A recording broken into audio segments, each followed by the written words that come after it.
বাংলাদেশের সেনা প্রধান সম্মান করি, আপনি দেশের সেনা প্রধান, আপনি আমাদের সকলের প্রধান। তবে আপনার মুখ দিয়ে বেদাতের ফতোয়া মানায় না। যদি বেদাতের ফতোয়া দিতে চান তাহলে আপনি আপনার সেনা প্রধানের সেই কাপড় খুলে কোন কওমি মাদ্রাসার মুহতামিমের দায়িত্ব নেন। ঠিক কিনা? ঠিক কিনা?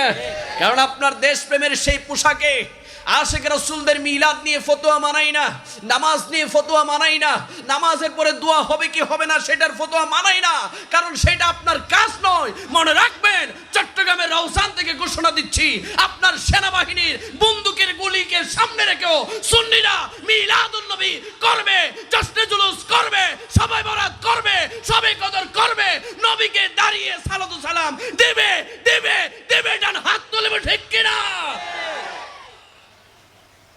আপনি ফতোয়া কাকে দিচ্ছেন? আপনার কাজ ফতোয়া দেওয়া নয়। আমরা জানি আপনাকে মিসগাইড করেছে কিছু ইয়াজিদ উত্তরসূরিরা, আপনাকে মিসগাইড করছে যে দেশে বেদাত ছেয়ে গেছে। হ্যাঁ, বেদাত আছে, অবশ্যই আছে, তবে বেদাতের মধ্যেও ফকার আছে। কিছু বেদাত আছে জাহান্নামে নিয়ে যায়, আর কিছু বেদাত আছে জান্নাতে নিয়ে যায়। সুবহানাল্লাহ বলেন।